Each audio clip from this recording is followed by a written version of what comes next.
وبركاته. نحمده ونصلي ونسلم على رسوله الكريم. أما بعد فقد قال الله تعالى في كلامه المجيد وفي فرقانه الحميد। সকলে আমার সাথে সাথে পড়ুন আউযু বিল্লাহি মিনাশ শাইতানির রাজীম। বিসমিল্লাহির রহমানির রহিম। قال ربكم ادعوني أستجب لكم إلى آخر الآية. صدق الله مولانا العظيم. عن أنس بن مالك رضي الله تعالى عنه قال قال رسول الله صلى الله عليه وسلم الدعاء لا يرد بين الآذان والإقامة أو كما قال النبي عليه الصلاة والسلام. وصدق رسوله النبي الحبيب الكريم. في شان حبيبه إن الله وملائكته يصلون على النبي يا أيها الذين آمنوا صلوا عليه وسلموا تسليما. اللهم صل على سيدنا مولانا محمد وعلى آل سيدنا مولانا तेरे नस्ले पाक में है बच्चा बच्चा नूर का, तू है आईने नूर तेरा सब घराना नूर का। अल्लाहुम्मा सल्ले अला मौलाना मुहम्मद वअला आलि सय्यिदिना। ला इलाहा इल्लल्लाह ला इलाहा ला इलाहा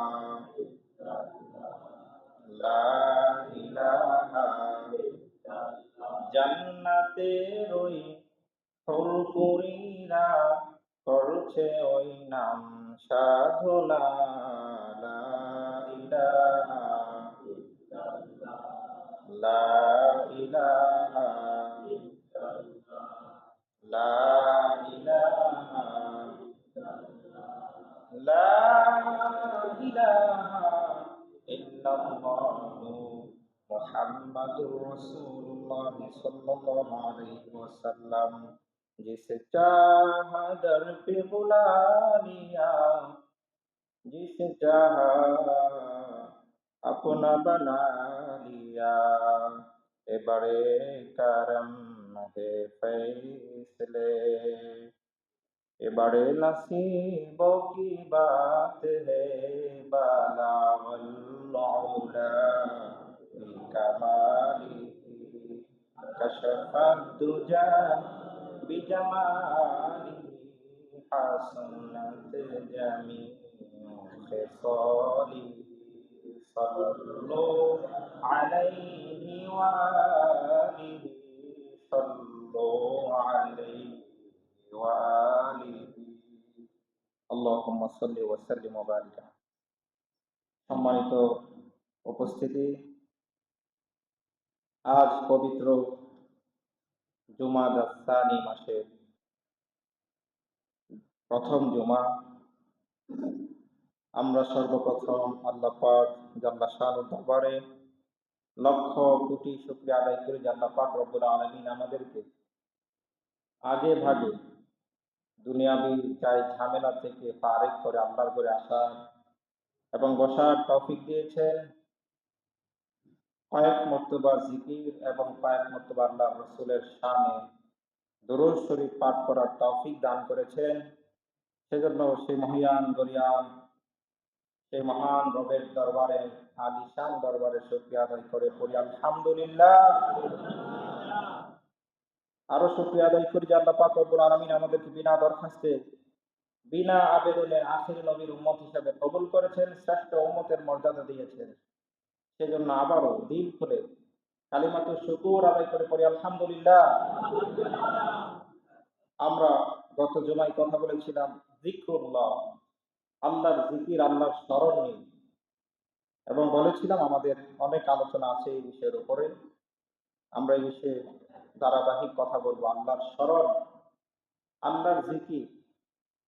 মুসলমান যদি কোনো কাজ কোরআন এবং সুন্নাহকে মেনে, কোরআন সুন্নাহর আইনকে মেনে যদি জীবন পরিচালিত করে, প্রত্যেকটি কাজে যিকরুল্লাহ হবে, আল্লাহর জিকির হবে, ইবাদত বলে গণ্য হবে। জোরে বলুন সুবহানাল্লাহ।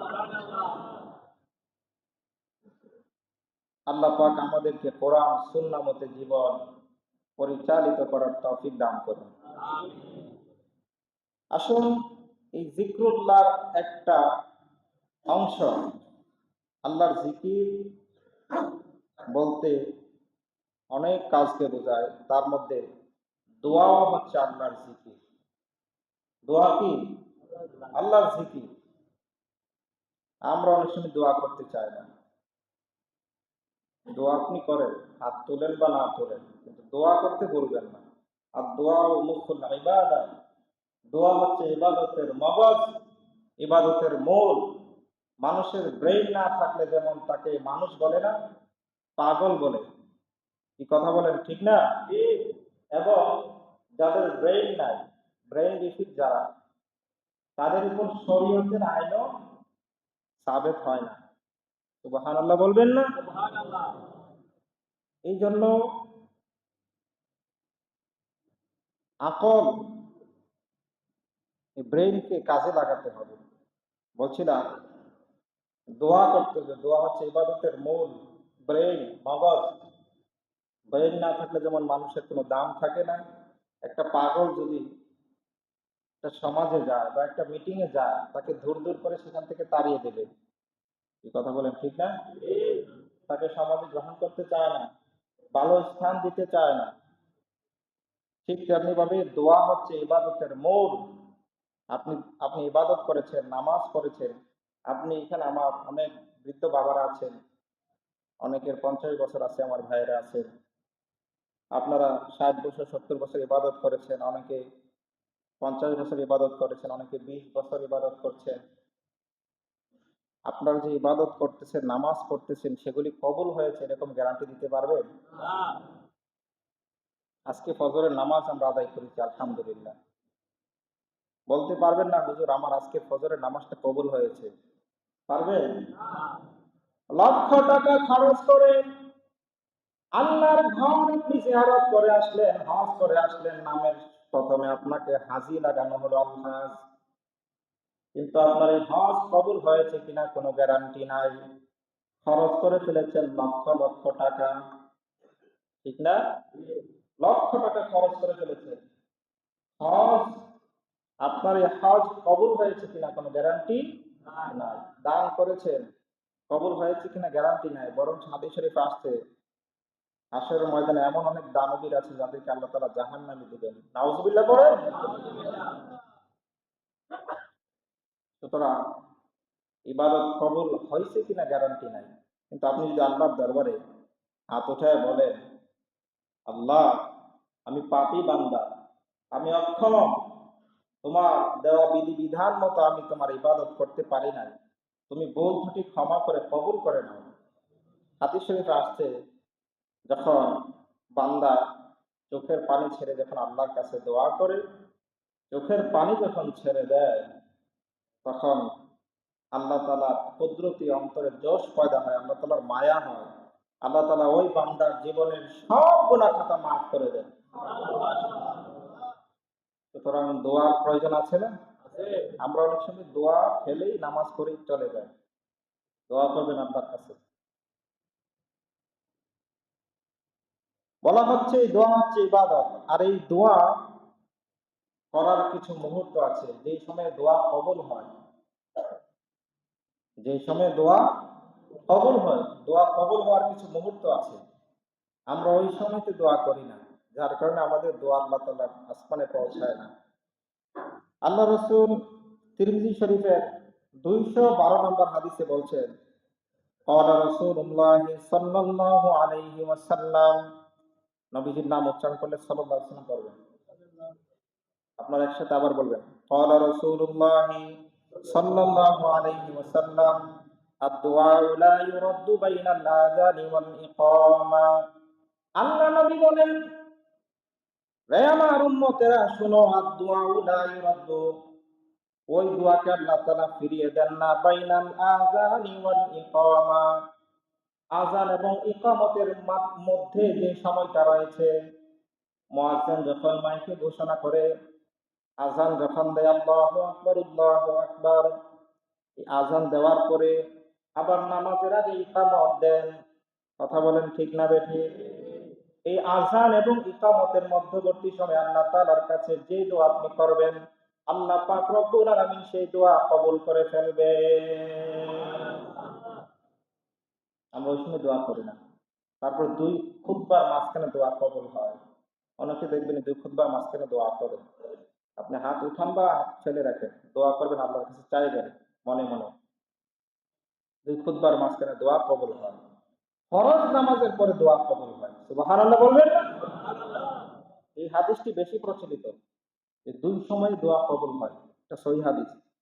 একটা হচ্ছে প্রত্যেক ফরজ নামাজের পরে এবং রাত্রির শেষ ভাগে। সুবহানাল্লাহ বলবেন না? ফরজ নামাজের পরে দোয়া করবেন না? দোয়া করবেন, দোয়া করবেন। আল্লাহ পাক সেই সময় দোয়া ফিরিয়ে দেন না, দোয়া কবুল করে ফেলেন। এই জন্যই দোয়া হচ্ছে জিকির। দোয়া করবেন আল্লাহর কাছে বেশি বেশি। দোয়ার মাধ্যমে তকদির পরিবর্তন হয়ে যায়। সুবহানাল্লাহ বলবেন না? তকদির দুই প্রকার। তকদির কয় প্রকার?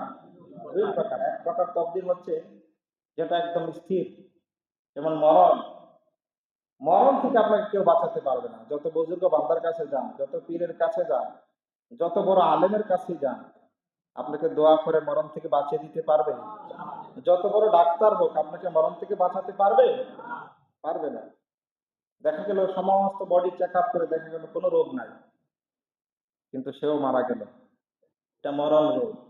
এই রোগ থেকে কেউ বাঁচাতে পারবে?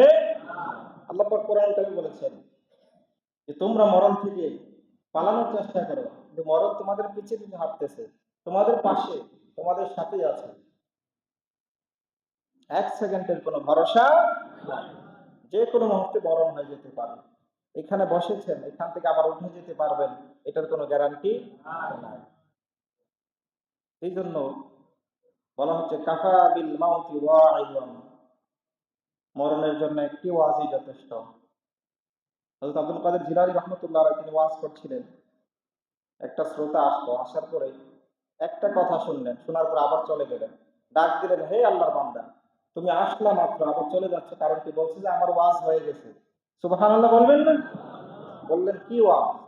বললেন যে আমি যখন আইসা বসলাম, তখন আপনি বললেন যে আল্লাহ পাক যা যা আদেশ করেছেন, যা অর্ডার করেছেন সেগুলি পালন করবেন, যা নিষেধ করেছেন তা থেকে বিরত থাকবেন।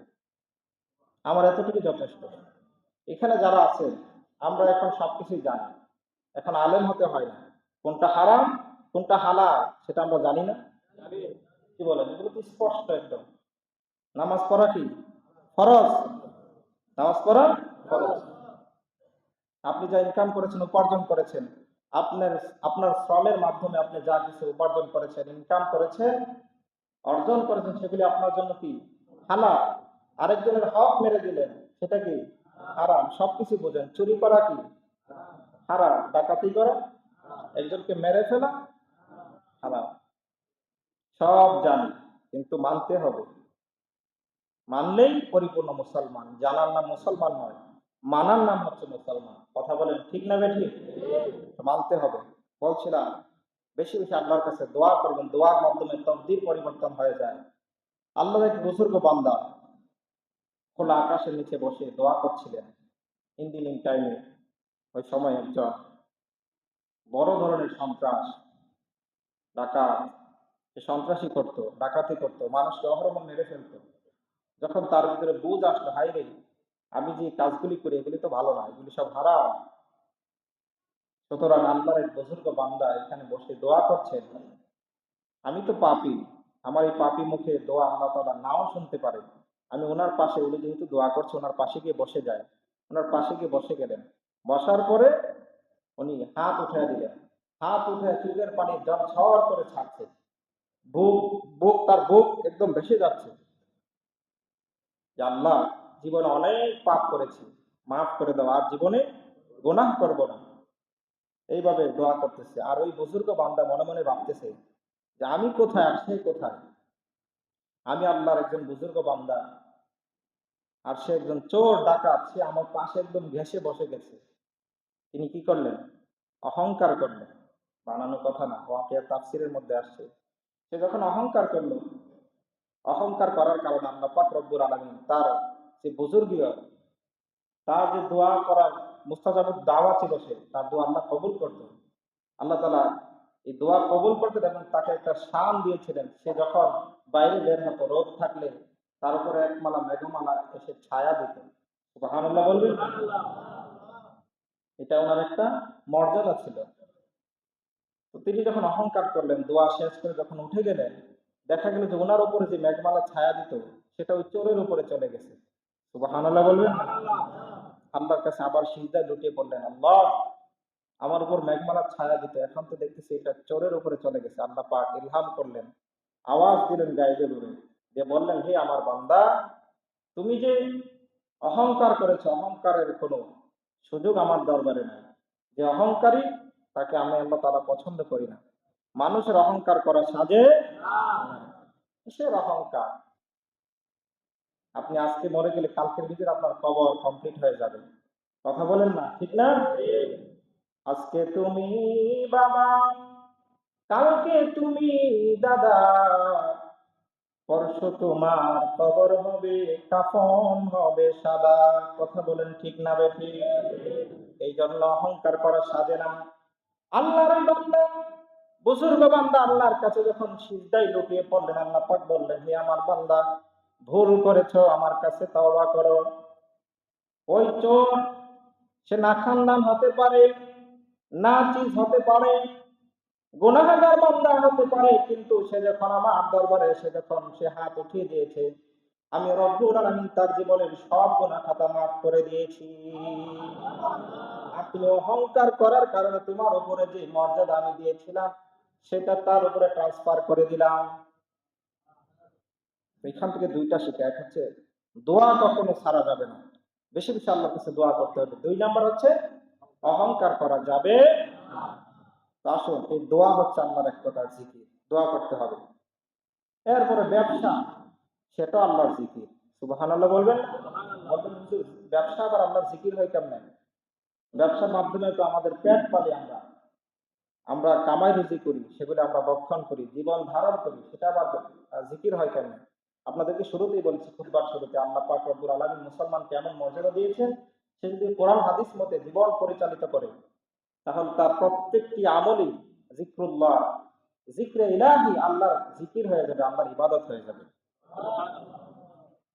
তো বলা হচ্ছে, যে ব্যক্তি ক্বালাত তাজিরু আস-সাদুকুল আমিনু, যে ব্যক্তি সত্যবাদী ব্যবসায়ী, বিশ্বস্ত ব্যবসায়ী, সে থাকবে মাআন নাবিয়্যিনা ওয়াস সিদ্দিকিনা ওয়াস শুহাদা, সে নবীদের সাথে হাসরের ময়দানে উঠবে।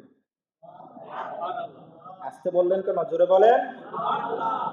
ওয়াস সিদ্দিকিন, সিদ্দিকদের সাথে থাকবে। তাফসীরের মধ্যে আসছে সিদ্দিক হচ্ছে সাহাবীর জামাত। কোন কোন তাফসীর আসছে আবু বকর সিদ্দিককে বোঝানো হয়েছে।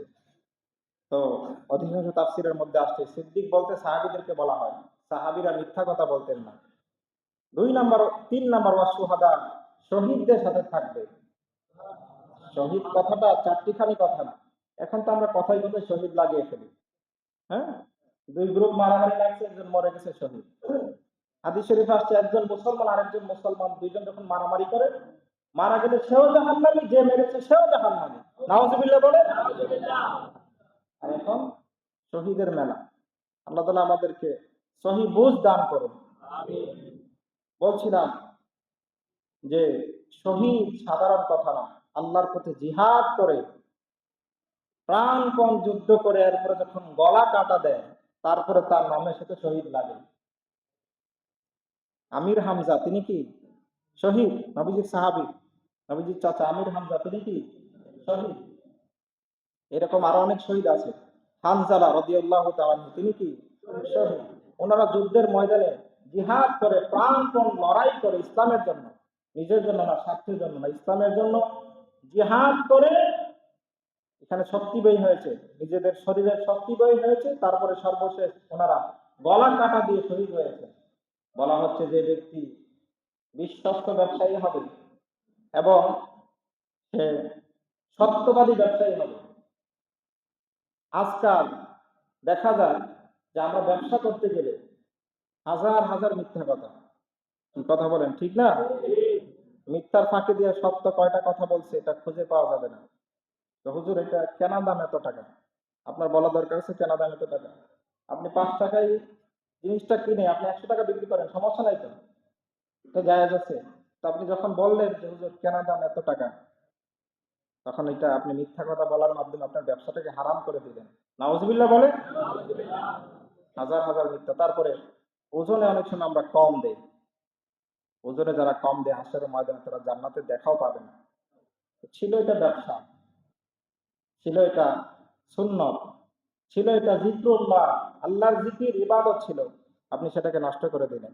আল্লাহ তাআলা আমাদেরকে সঠিক ব্যবসায়ী, সত্যবাদী ব্যবসায়ী, বিশ্বস্ত ব্যবসায়ী হিসেবে কবুল করুন। এই ব্যবসা হচ্ছে ইবাদত, ব্যবসার মতো ব্যবসা করতে পারলে। এরপরে আরেকটি ইবাদত হচ্ছে শ্রমের মজুরি দেওয়া। বলছেন হুজুর এগুলো তো আজগুবি কথা বলতেছেন, এগুলো শুনি নাই কখনো, এগুলো আল্লাহর জিকির, এগুলো সবগুলো আল্লাহর জিকির। শ্রমের মর্যাদা দিয়ে আজকাল শ্রমের মর্যাদা দেওয়া, এটা হচ্ছে জিকির, আল্লাহর জিকির, আল্লাহর ইবাদত। আমরা আজকে শ্রমিকের মূল্য দিতে চাই না, কি কথা বলেন ঠিক না? তারপরে ঘুরাইতে ঘুরাইতে একদম শেষ, সর্বশেষ মনেই থাকে না যে আমার কাছে যে টাকা পাইতো, এটা মনেই থাকে না। অথচ রাসূল সাল্লাল্লাহু আলাইহি ওয়াসাল্লাম বলেছেন আতুল আজির আজরাহু ক্বাবলা আন ইয়াজিফা আরাকু। হে আমার উম্মত, হে আল্লাহর বান্দা, তোমরা শ্রমিককে তার মূল্য পরিশোধ করে দাও ক্বাবলা আন ইয়াজিফা আরাকু, তার শরীরের ঘাম শুকানোর আগে। একসাথে বলেন সুবহানাল্লাহ। ইসলাম কত সুন্দর, নবীজির আদর্শ কত সুন্দর, আর আমরা শ্রমের মূল্য তো দেই না, বরঞ্চ খারাপ ব্যবহার। অনেক সময় রিক্সাওয়ালাকে দেখা যায় থাপ্পড় মারে, মারে না? 10 টাকা নিয়ে বাদাবাদি হয়েছে, আর ওইদিকে হারাম কাজে হাজার হাজার টাকা ব্যয় করে ফেলবে। এখানে 10 টাকা দিতে গেলে কলিজা পড়ে যায়, এখানে বেশি দিবে। আমি আপনাদের সাথে শেয়ার করি একটা, আমি সবসময় 10 টাকা বেশি দিই রিক্সাওয়ালাকে। তাদের টাকাটা সম্পূর্ণ হালাল। তাদের টাকা কি? তাদের ঘাম ঝরে, ঘাম ঝরে তারা ইনকাম করে। আপনারা মনে করছেন আপনারা টাকা দেন বিধায় তারা চলাফেরা করে না, তাদের কারণে আপনাদের জীবন পরিচালনা করা সহজ হচ্ছে। যদি তারা বহন না করতো, গাড়ি না চালাইতো, ড্রাইভার যদি আপনাকে ড্রাইভ করে নিয়ে না যাইতো, কোনো ডাক্তার কোনো ইঞ্জিনিয়ার, তারা চলাফেরা করতে পারতো না। কি কথা বলেন ঠিক না? এই জন্য ঘাম শুকানোর আগে তার মূল্য পরিশোধ করে দিতে হবে। নবীজির আদর্শ কত সুন্দর। আনাস ইবনে মালিক রাদিয়াল্লাহু তাআলা 10 বছর নবীজির খাদেম ছিলেন। সুবহানাল্লাহ বলবেন না? হযরত আনাস ইবনে মালিক বললেন, দুনিয়ার উম্মতের আরি শোনো, আমার নবী আমার সাথে 10 বছর আমার সাথে চলাফেরা, আমি 10 বছর নবীজির খাদেম ছিলাম, কোনদিন আল্লাহ নবী আমার দিকে তাকায়া চেহারা পর্যন্ত মলিন করে নাই। জোরে বলুন সুবহানাল্লাহ। শুধু তাই নয়, আল্লাহ নবী যা কিছু পরিধান করতেন, যা আহার করতেন, আমাকেও সেই সেই খাবার আমাকে দিতেন। খাবারের ক্ষেত্রে কোনোদিন আলাদা করতেন না, পোশাকের ক্ষেত্রেও কোনোদিন আলাদা করতেন না। এমনকি যখন কোনো কাজ করতেন আমার সাথেও তিনি পরামর্শ করতেন জোরে বলুন সুবহানাল্লাহ। আর আমরা তাদেরকে চাকর মনে করি না, তাদের কারণে এই দুনিয়া টিকে আছে। আমরা তো কাজ কাম করি না, তাদের মাধ্যমেই কি দুনিয়া পরিচালিত হচ্ছে। এই জন্য শ্রমিকের মূল্য ঘাম শুকানোর আগে পরিশোধ করতে হবে। আল্লাহ তাআলা আমাদেরকে বুঝ দান করুন, আমল করার তৌফিক দান করুন। আরেকটি ইবাদত হচ্ছে কোরআন তেলাওয়াত করা, জিকির। কোরআন তেলাওয়াত করা কি জিকির? শুধু জিকির না, এটা হচ্ছে নফল জিকিরের মধ্যে সর্বশ্রেষ্ঠ। ফরজ জিকিরের মধ্যে সর্বশ্রেষ্ঠ জিকির কোনটা? না, ফরজ জিকিরের মধ্যে সর্বশ্রেষ্ঠ জিকির নামাজ। কোরআন তেলাওয়াত করা তো ফরজ না, নামাজে তেলাওয়াত করা ফরজ। এমনিতে কোরআন তেলাওয়াত করা কি নফল। সে কোরআন তেলাওয়াত নফল ইবাদতের মধ্যে সর্বশ্রেষ্ঠ। আফদলুল ইবাদাতি তিলাওয়াতুল কোরআন, তিলাওয়াতুল কোরআন, যে সর্বশ্রেষ্ঠ ইবাদত হচ্ছে কি কোরআন তেলাওয়াত। এটা কোন ইবাদত? নফল ইবাদত। নফল ইবাদতের মধ্যে সর্বশ্রেষ্ঠ ইবাদত হচ্ছে কোরআন তেলাওয়াত, আর ফরজ ইবাদতের মধ্যে নামাজ। এই কোরআন তেলাওয়াত হচ্ছে সর্বশ্রেষ্ঠ ইবাদত। এই জন্য বেশি বেশি কোরআন তেলাওয়াত করবেন। আর এই কোরআন তেলাওয়াত বিফলে যাবে না। হাসরের ময়দানে যে কয় শ্রেণীর, যে কয়টা জিনিস আপনাকে সুপারিশ করবে, তার মধ্যে কোরআন তেলাওয়াত হচ্ছে একটা জিনিস। যেরকম সুবহানাল্লাহ, কোরআন তেলাওয়াত সুপারিশ করবে হাসরের ময়দানে, শুধু হাসরের ময়দানে না।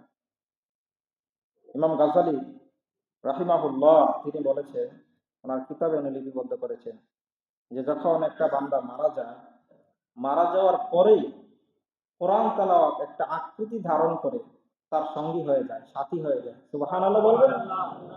মানুষ মারা যাওয়ার পর তার সাথে তার দুনিয়াবী সকল সম্পত্তির বিচ্ছিন্ন ঘটে যায়, বিচ্ছিন্ন হয়ে যায়। মরা মানুষের নামে কোনোদিন অ্যাকাউন্ট হয় না। মৃত মানুষের নামে অ্যাকাউন্ট হয়, তার সাথে সকল অ্যাকাউন্ট বিচ্ছিন্ন। এরপরে যখন তাকে কবরস্থ করা হয়, সে কবর পর্যন্ত তার আত্মীয় স্বজনরা যায়, তখনও তার আত্মীয় স্বজনরা তার সাথে থাকে। যখন কবর দিয়ে ফেলে, কবরের ভিতরে নামিয়ে পাড়ায়া পাড়ায়া যখন তাকে মাটি দেয়, মাটি দেওয়ার পরে যখন চলে আসে, এবারে কবরের মধ্যে সে একা, তার সাথে আর কেউ নাই। কথা বলেন ঠিক না বেঠিক? এই কবরের মধ্যে তখন সে একা থাকে। সেই কঠিন একাকিত্বের সময়ে কোরআন তেলাওয়াত একটা আকৃতি ধরে তার সঙ্গে কবরের ভিতরে ঢুকে যাবে। জোরে বলুন সুবহানাল্লাহ। আল্লাহ রাসূল বলেন, ইযা বুদিআল মাইয়িতু ফি কবরিহি জাআল কুরআনু ইনদা রাসিহি। একটা মানুষ যখন মারা যায়, মারা যাওয়ার পরে যখন এই মাইয়িতকে যখন কবরের মধ্যে রাখা হয়, জাআল কুরআনু ইনদা রাসিহি, কোরআন তেলাওয়াত, তার জীবনের সমস্ত কোরআন তেলাওয়াতগুলি তার মাথার কাছে এসে উপস্থিত হয়ে যায়। জোরে বলুন সুবহানাল্লাহ। কোরআন তেলাওয়াত মাথার কাছে এসে হাজির হয়ে যাবে। মুনকার নাকির সওয়াল জবাব করার জন্য যখন কবরে আসবে, আসার পরে এসে বলবে, হে আল্লাহর বান্দা, তুমি কে? আমরা তো আসছি অমুকের কবরে, চট্টগ্রামের অমুক জেলার অমুক থানার অমুকের ছেলের কবরে আসছি, তুমি আবার কে? তুমি চলে যাও। আমরা তাকে প্রশ্ন করব, বলতেছে আমি যাব না, আমি যাওয়ার জন্য আসি নাই। আজকের এই কঠিন একাকিত্বের সময়ে সবাই তাকে তালাক দিয়ে, সবাই তাকে ছেড়ে চলে গিয়েছে, আমি তাকে ছেড়ে চলে যেতে পারি না, আমি তাকে সঙ্গ দেওয়ার জন্য আসছি। জোরে বলুন সুবহানাল্লাহ। যে কোরআন তেলাওয়াত সঙ্গী হবে। ফেরেশতারা বললেন, কখন এই কবর থেকে তুমি যাবা, আমাদেরকে বলো। কোরআন তেলাওয়াত বলবেন, আমি যাবার জন্য আসি নাই, আমি এখানে থাকবো। আপনারা প্রশ্ন করেন, প্রশ্নের মধ্যে যদি সে আটকে যায়, আমি কোরআন তেলাওয়াত তার প্রশ্নের উত্তর বলে দেব।